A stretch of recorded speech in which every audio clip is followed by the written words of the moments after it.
Well, guys, we did it. We got to 10 subscribers, double digits. Let's go. Might as well be monetized, right? So, this video is a little different from my other ones.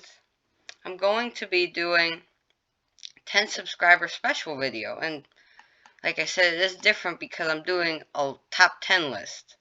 And it's my top 10 favorite retro gaming consoles. So I'm excited to get into it. So let's waste no time at all and go right to number 10. The Atari, if I can even spell it, the Atari 2600. This one right here, one of the first and most influential consoles ever created. It has a big name, and it's still popular today in some way or form. But so when it came out, it was definitely a game changer because people can now play their favorite arcade games at home, which is already a big thing. So this little console right here started an entire generation of consoles that will soon evolve. Some of the games it includes, the arcade games, Pac-Man, Donkey Kong, and it's just some other titles, Pitfall and Yard's Revenge. However, what goes against this system is that it was definitely low quality and is not wouldn't stand well today. And another thing that goes against it is the game E.T. on the Atari 2600, considerably one of the worst video games ever. So yeah, number 10. So at number 9 we have, this is out of the blue definitely, the Atari Jaguar, and I've already looked it up. I don't have that much to say about this console, except that it was a 16-bit system like the SNES and Sega Genesis, and it was pretty high quality. However, very buggy, because I did some research, and because it was so hard to program and design, it has a lot of bugs still today that aren't really fixed. However, the reason why it's not number 10 is because it's better quality, even though it's pretty buggy, but it's fine. And number 8, we have, it's right here already, the TurboGrafx 16. TurboGrafx X16. Now, surprisingly, this is actually an 8-bit console, not a 16-bit like in the name. However, it's basically it's really souped up. It's very advanced. So some of the games it has, Bonk's Adventure and Splatterhouse. Now I'm definitely gonna play Splatterhouse eventually. I've played that game. It's really fun. It's right here, it looks like. Really fun game. Alright. And I might even play it on TurboGrafx 16. Alright, so now that we have that out of the way, going to number 7, the Game Boy. Now, I guess you could call this handheld, but since it is a console, it's on the list. So, the original, not Fanboy, Game Boy. The original Game Boy from 1989. What a system. It's the pioneer of handheld systems. I mean, look at this thing. Beautiful. What can I say about this one? Well, it's definitely a great system, like I said. Very nostalgic to a lot of people growing up at the time. Decent controls. I don't actually own one myself, but I bet what is it, batteries? Or like charging? I'm not sure whatever that is, but it has some really popular games. The original Super Mario Land, Pokemon Blue, Pokemon Red, look at them right here. Metroid 2, which I have not played that. Tetris, and Zelda Link's Awakening. All really popular games, still played today. However, it has a black and white screen, so it's not nearly as good quality as the Game Boy Advance. But it's not on our list because, I don't know, I don't think it really counts towards our list. Okay, so we're starting to get into good ones, and Game Boy is still pretty good. But the Sega Master System. This is one of my dad's favorites. It's very expensive though. But yeah, it has a decent port of Sonic the Hedgehog. It's an 8-bit. It's an 8-bit system. Decent. I haven't played this one, but it has pretty good graphics, honestly, for 8-bit. Alex the Kid. I have played that. That's a good game. I don't know if I'll play that or not. I might. You guys would have to recommend that to me in the comments, because it's always open. Alright, so it was a good system. However, Sega did fail to overturn Nintendo's superior systems, NES. So, coming in 5th, and please don't be mad at me, the original NES. Now, don't get me wrong. This is an amazing system. It's famous. Really famous. And part of the reasons why is that it made video games popular again. Because of how high the quality was. Because on the Atari 2600, we saw that the quality, it just wasn't there. It didn't look like the arcade. However, when you plugged one of those cartridges in, when you put that right into the NES, a whole new world. It looked like the arcade. That's part of it. Like you have Pac-Man, Donkey Kong, all ports on the NES look almost exactly like it. Amazing. Not only this, but it had a ton of features. It had the gun, many different controllers, and even had this robot. I can't remember what his name is though. What it's called. No, this is for the Super Nintendo. That might be on there, wink wink, or hint. So, this game has some of the most famous games ever created.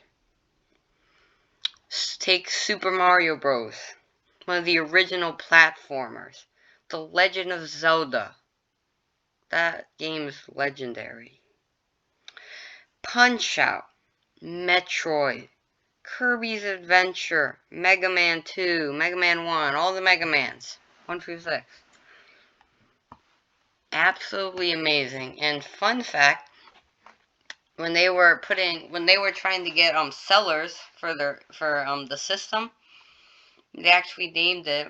It's in the name of the family computer, like a family computer system, and I think that's Japanese version. Correct me if I'm wrong in the comments. But just so it wouldn't, because they didn't want to call it a video game system, because very unpopular because of E.T. Alright. Now also, please don't be mad at me, but there's some reasons why. The PlayStation 1. Now this system, don't get me wrong, amazing, absolutely amazing. And also, it's pretty cheap to buy. Because at my local game exchange, it's pretty cheap. But it has really cool games. And that's what I'll be getting into first.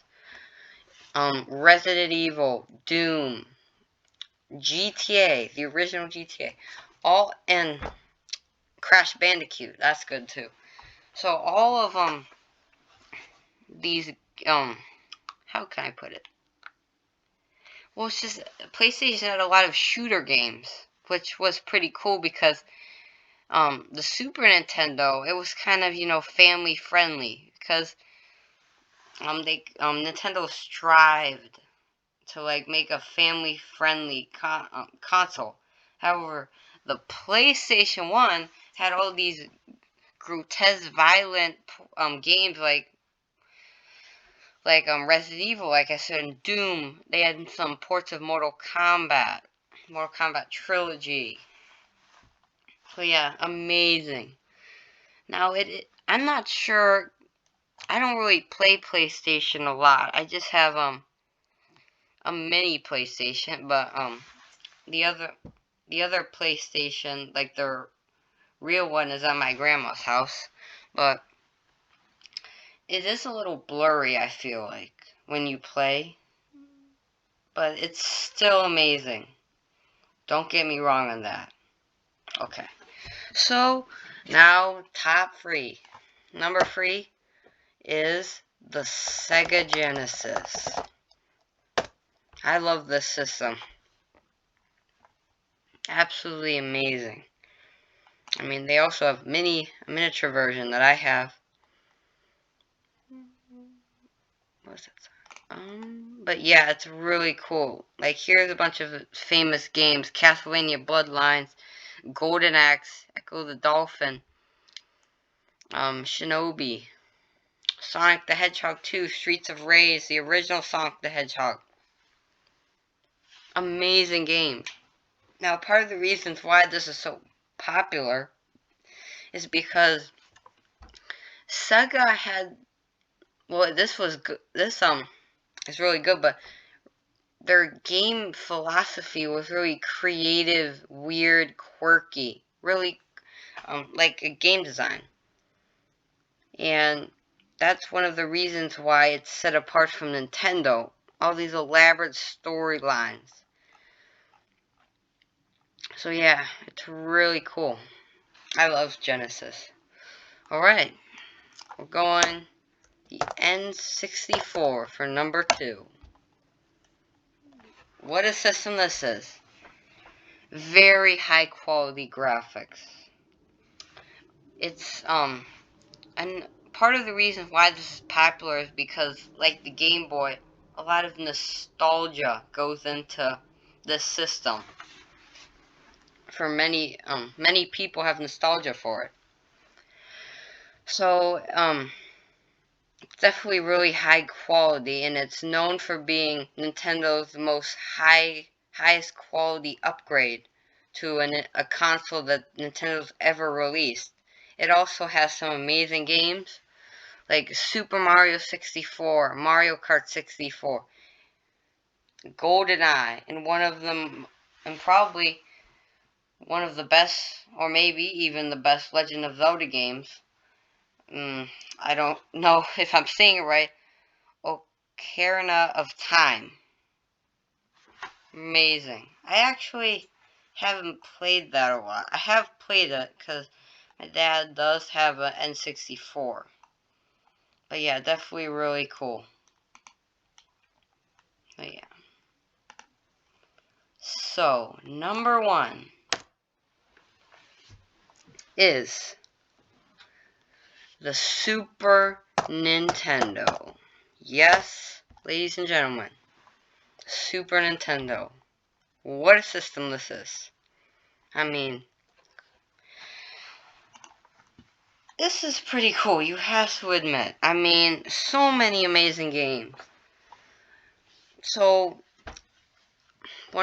some reasons why it was popular, because the games were challenging, but they weren't to that point where they were frustrating and hard, not fun. They were perfect. And not only this, but their games a big variety. It had a rich and varied library of classic games. Like, take, I know there's a lot of games. Super Mario World, Super Mario All-Stars, RPG, yeah, RPG, Yoshi's Island, Super Metroid. I mean, the list never stops. Oh, this is NES. I mean, yeah, they have A Link to the Past, the original Super Mario Kart, Super Ghouls and Ghosts. Everything is just an upgrade to what the NES originally had. It's perfect. It's the perfect 16-bit high-quality system. And that, my friends, is why I put this one at number 1. So, thank you so much, guys, for listening to my 10 subscriber special. So I'll make another special video if we hit 15 subscribers. And I hope that day comes soon because I have a lot of plans. And because we hit double digits, I'm planning on doing a series called Arcade Corner where I play retro games. Like retro arcade games that the newer generation doesn't really play because, well, there's not an arcade around every corner that has all these old games. I'll probably play Donkey Kong, the original Super Mario, Pac-Man, all those games, and along with other forgotten ones that a lot of people don't know today or have forgotten about. So thank you so much for tuning in. Like and subscribe, and I'll see you on my next video. Ciao.